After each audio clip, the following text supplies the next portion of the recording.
Hello, everybody, and welcome to the initial episode, the debut episode of a new series I plan on doing this year for the 2020 Seattle Seahawks. This one is called Wagner Watch, and what it is pretty self-explanatory. Just as we're going to be keeping a close eye on the week-to-week progression and play of our pass rush, we're also going to be keeping a close eye on the week-to-week play of one particular player, Bobby Wagner. So we have a spreadsheet here where we're going to be keeping track of what Bobby does in the 2020 season. We're going to be comparing it against what I need to see from him. We're going to be comparing it against other elite players at his position. And by the end of the year, we're going to see whether or not Bobby is living up to his big contract, because this, to me, is one of the most important things happening with this team right now, and I explained why this is the case in a prior video. If you remember the Bobby Wagner video I made a couple months ago, you'll know why. I broke it down for you why Bobby Wagner's 2019 looked good on the surface, but if you drilled down into things, it was not nearly as pretty, and you could even argue that Wagner was downright average in 2019. And I also took a look at the contract that Bobby Wagner has. He has 3 years left on his contract. 3 years. And in my opinion, we were planning on cutting him before that final year. We were planning on cutting him after 2021, at which point we would only owe him like $3.5 million in dead cap in 2022. Perfectly acceptable, perfectly workable. If we have to cut him after this season, we owe him more than $12 million, and that'll be dead cap in 2021 and 2022. So that's a lot of dead money to eat. I don't want to eat that dead money. Neither do you. Neither does this team. But I think that if Bobby's play does not pick up in 2020, we may end up having to do that. So it's very important to me, and I think all of you, that Bobby plays at a high level in 2020, so we can at least entertain the idea of bringing him back in 2021 and getting our money's worth, because we know Bobby has done great things in the past. We know he's had great all-around seasons in the past. He just didn't really do it in 2019, in my estimation. Some things were good, but a lot of things left a lot to be desired. So we're going to be keeping an eye on what Bobby does from week to week in 2020. We're going to be comparing it to other elite middle linebackers in the league. We're going to be comparing it to what he did in 2018 and 2019.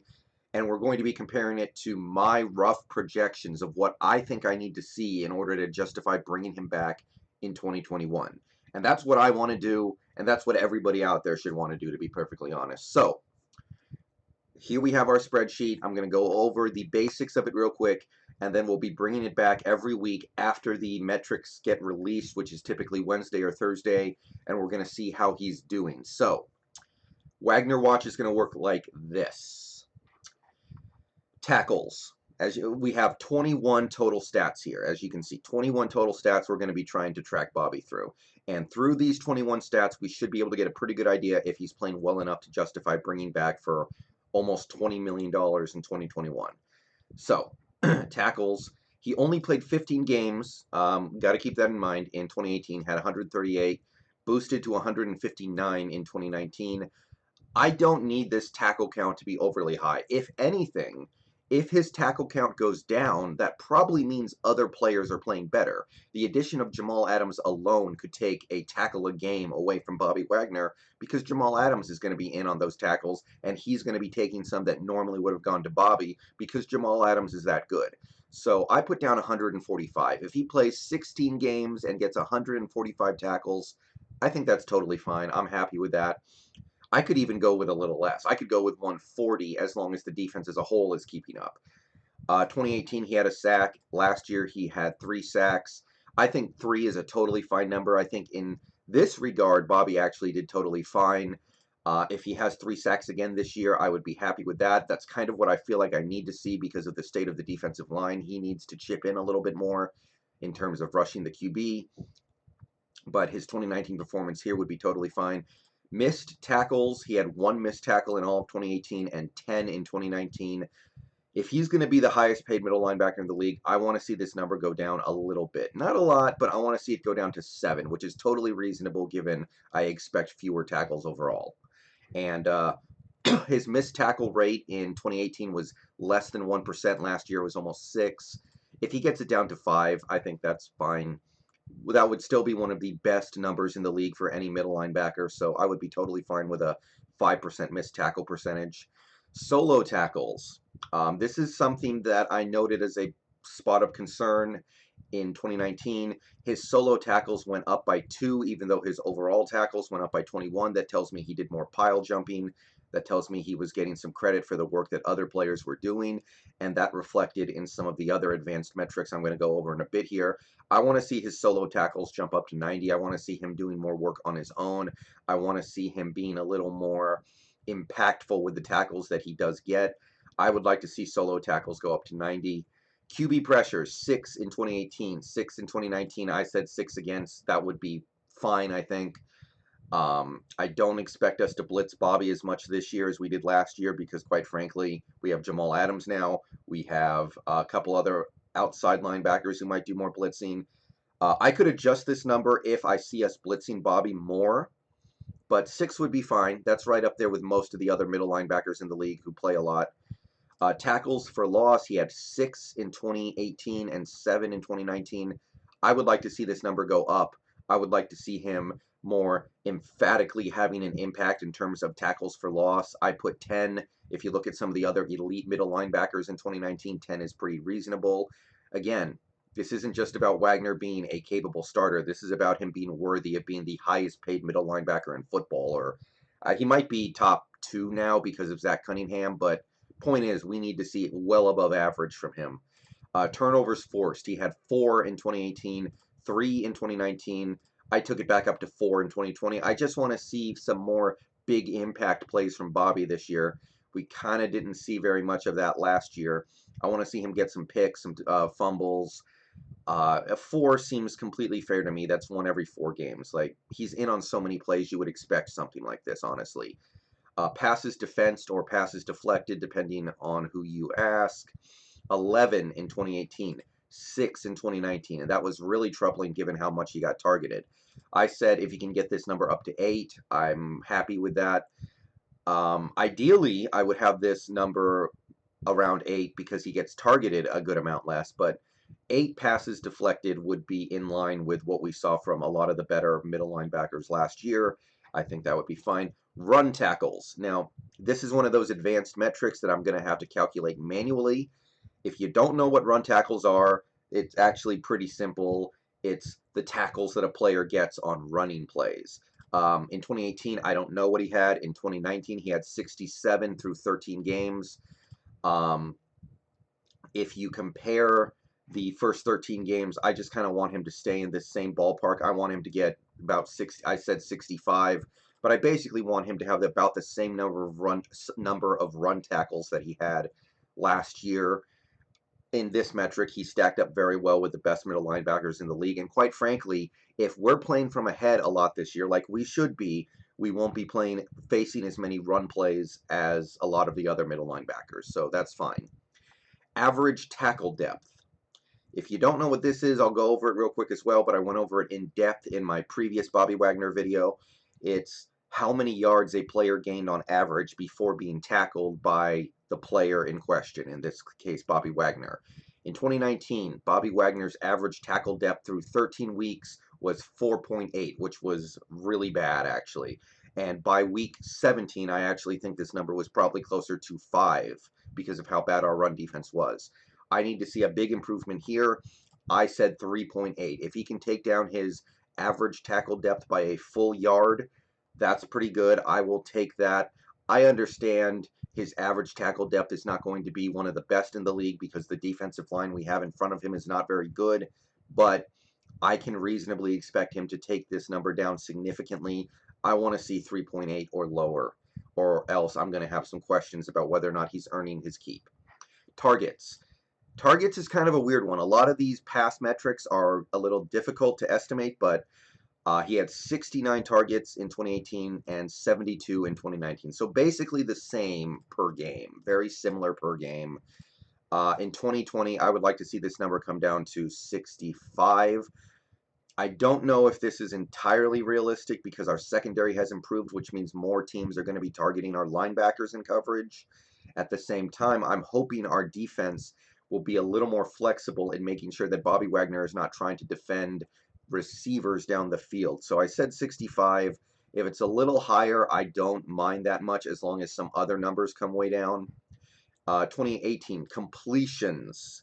This is a little more important than targets, probably. He only gave up 46 completions in 2018, 58 in 2019. It was a terrible number, one of the worst in the league. 58 completions is terrible.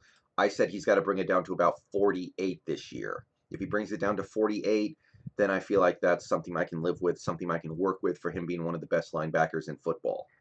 Completion percentage, 66.7% in 2018, 81% almost in 2019. Also a terrible number, one of the worst in the league. If you look at other linebackers out there, other elite middle linebackers, a lot of them do give up a pretty high completion percentage, but 81 is unacceptable. I need to see something around 70 to be happy in 2020. So if he can just shave his completion percentage allowed by 11 points, I think we've got something. And he's done it before. He did it in 2018, but got to see it in 2020 or else I'm going to have questions about his ability to cover. Passing yards allowed, less than 500, 475 in 2018. Would have probably been about 500 if he didn't get hurt and miss a game. 657 in 2019. Not okay. This was the highest total of any high volume middle linebacker in the league. Over 650 yards. I need to see this number come way down to about 500. That's where he would have been in 2018 if he didn't miss a game, probably. 500 passing yards allowed per game. The only way in which I would permit this number to be higher than this would be if we're ahead all the time and teams have to pass the ball 50 times a game against us. Then I understand stuff happens, but 500 needs to be the approximate target in my opinion. Passing touchdowns, this number I'm not super worried about. He gave up 0 passing touchdowns in 2018 and 2 in 2019. If he can allow 2 again, that's fine. Even if it's 3, I'm not really that concerned about it. It becomes a problem if he's giving up a lot of touchdowns, like 5 or 6, because then he's a problem in the red zone, which is bad. But I would just like to see 2 again. That's totally fine. Passer rating. In 2018, he only gave up a passer rating of 80.3, which is great. Last year, 108.2, which is terrible. I need to see this number come way down closer to 90. I need to see something around 90, or else he's not playing well in coverage, in my opinion.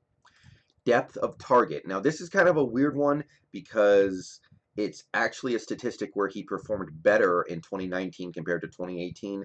So this is kind of a difficult one to really judge or estimate. I found his average depth of target was 6 in 2018, and it was 4 in 2019. If he could just keep it around 4.5, I would be pretty happy with that.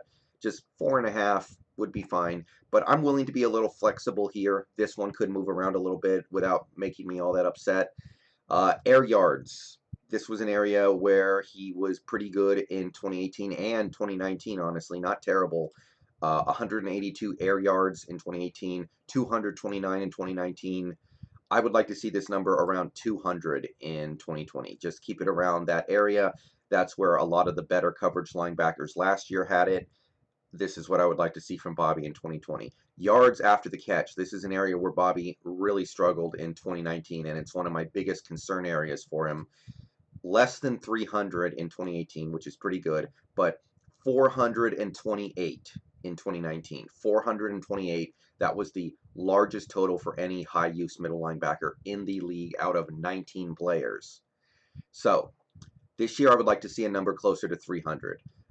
If it's a little higher than this, I won't be too upset about it, but I want to see something around this 300 mark.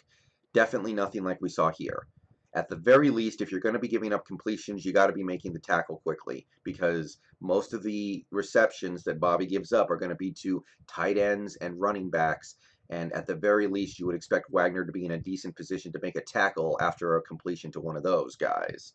Final statistic I'm going to be keeping track of throughout the season is pass rush win rate. This is the number of times you successfully got QB pressure divided by the number of times you blitzed.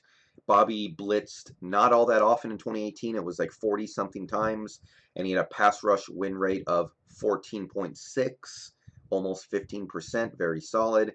Last year he blitzed a lot more but did not have any more success. His pass rush win rate was 8.5%. I want to see something much closer to 2018. In 2020, I'm looking for around 14%. If you look at the other elite middle linebackers in the league, 14% is a reasonable number that a lot of them got to or beat. So this column right here, as you can see, this is my rough benchmark for Bobby Wagner in 2020. He needs to be reaching or passing most of these benchmarks this season for me to feel comfortable bringing him back in 2021. And I want him to do it. I want him to get there. I really do. But if he doesn't do this, if he doesn't pass or surpass, if he doesn't pass or at least get to most of these benchmarks, then people like me are going to say it might be time to move on, as much as it hurts for 2021. All right. What do you guys think? Is he going to be able to pull this off? What do you need to see from Bobby in 2020 to justify bringing him back for 2021? What do you want to see from Bobby? Where do you think he needs to improve? Do you think he can do it? Let me know in the comments. Keep an eye out for this series as the season goes on. Once again, just like my pass rush videos, these videos will be coming out midweek, every week, after every game the Seahawks play, and hopefully we can find a way to get there. Until then, peace out, go Hawks, see you guys later, and we're going to have a lot of content this year, guys.